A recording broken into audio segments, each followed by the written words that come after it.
اللہ تعالیٰ نے آخر کس لیے خنزیر کا گوشت حرام قرار دیا؟ سارے جہان کے خالق و مالک سے زیادہ اپنی تخلیق کے بارے میں کوئی نہیں جانتا۔ سائنس نے بھی اس بات کو ثابت کیا ہے کہ خنزیر کو پسینہ نہیں آتا، جس کی وجہ سے تمام زہریلے مادے اس کے خون میں ہی جمع رہتے ہیں۔ اس پر کسی قسم کا زہر اثر نہیں کرتا، بلکہ وہ زہریلے سانپ بھی کھا لیتا ہے۔ خنزیر کے گوشت کی رسیا ایک یہودی عورت کے سامنے سلطان صلاح الدین ایوبی نے اس نجس جانور کے گوشت کا حرام ہونا کیسے ثابت کیا اور وہ مسلمان ہو گئی، اس دلچسپ اور معلوماتی واقعے کی تفصیلات اس ویڈیو میں بیان کی جائیں گی۔ سلطان صلاح الدین ایوبی کے زمانے میں ایک یہودی عورت تھی جو اسلام پر تحقیق کر رہی تھی۔ اس نے اسلام کے بارے میں بہت کچھ پڑھا اور سیکھا۔ ایک سوال جس کا جواب اسے کسی سے نہ ملا وہ یہ تھا کہ آخر خنزیر کے گوشت میں ایسی کیا برائی ہے جس کی وجہ سے اس کا گوشت کھانا اسلام میں حرام قرار دیا گیا ہے۔ صرف یہی ایک بات تھی جو اس کو اسلام قبول کرنے سے روک رہی تھی۔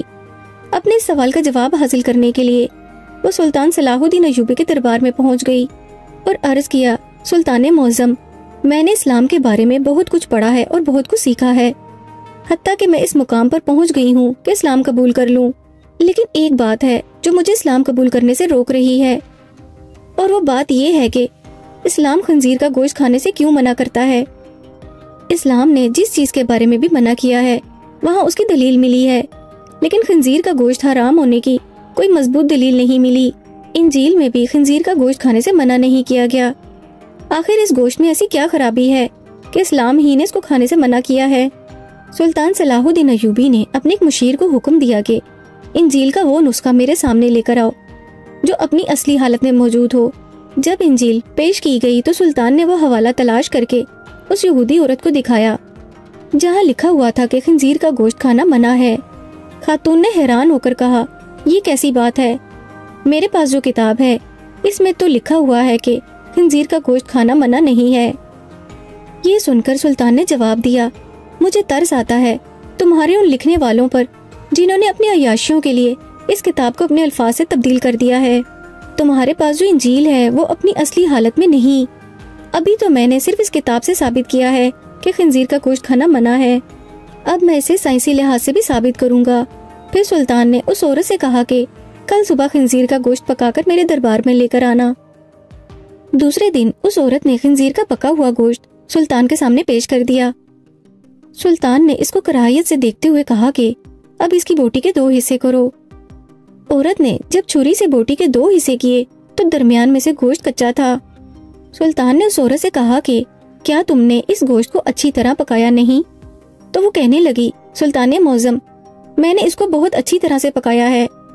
سلطان نے کہا کہ اب تمہاری سمجھ میں یہ بات آ گئی ہوگی کہ یہ حرام گوشت ہے، اسے جتنی بھی اچھی طرح پکایا جائے یہ درمیان میں کچا رہ جاتا ہے، اور جب یہ تمہارے پیٹ کے اندر جاتا ہے تو بہت سی بیماریوں کا سبب بنتا ہے۔ دوسری بات یہ کہ خنزیر جس جگہ رہتا ہے یہ اپنے ارد گرد کی تمام گندگی حتیٰ کہ انسانوں کی گندگی کو بھی کھا جاتا ہے۔ اس کی خوراک بہت ہی غلیظ ہوتی ہے، وہی غلاظت اس کے گوشت میں بھی شامل ہو جاتی ہے جو بذات خود بیماریوں کا گھر ہے۔ تیسری بات یہ کہ خنزیر اپنی مادہ کو کسی دوسرے ساتھی کے قریب جاتے ہوئے دیکھ کر خوش ہوتا ہے اور فخر محسوس کرتا ہے۔ بغیرتی کی یہ خاصیت اس کے گوشت میں بھی پائی جاتی ہے، اور اس کا گوشت کھانے والا بھی انہی صفات کا حامل ہوتا ہے۔ جب آپ ایک ایسے جانور کا گوشت کھائیں گے جس کی بنیاد غلاظت سے بھری ہوئی ہے تو وہ آپ کو کیا فائدہ دے گا؟ یہ بات سن کر وہ یہودی عورت سلطان صلاح الدین ایوبی کے سامنے جھک گئی اور کہا کہ سلطان معظم، آپ نے میری آنکھیں کھول دی ہیں، میں مسلمان ہونا چاہتی ہوں۔ سلطان صلاح الدین ایوبی نے اس عورت کو کلمہ پڑھا کر دائرہ اسلام میں داخل کیا تو تمام درباریوں نے اللہ اکبر کے نعرے بلند کیے۔ اسلام میں کسی بات کا حکم بلا وجہ نہیں دیا گیا، بلکہ اس کے پیچھے گہری حکمت پوشیدہ ہے۔ خنزیر نر اور مادہ کو حضرت نوح علیہ السلام کی کشتی میں جمع ہو جانے والی جانوروں کی غلاظت سے پاک کرنے کے لیے پیدا کیا گیا تھا۔ یہ بہت ہی غلیظ جانور ہے اور ہر گندی چیز کو کھا جاتا ہے۔ گندگی میں پلنے والے کیڑے ہوں یا اس کے ساتھیوں کی غلاظت، زخموں سے رسنے والا خون ہو یا پیپ، یہ سب چیزیں اس کی مرغوب غذائیں ہیں۔ خنزیر کا گوشت زہریلے مادوں کو اپنے اندر جذب کر لیتا ہے، جس کی وجہ سے اسے کھانے کے نقصانات بہت ہی زیادہ ہوتے ہیں۔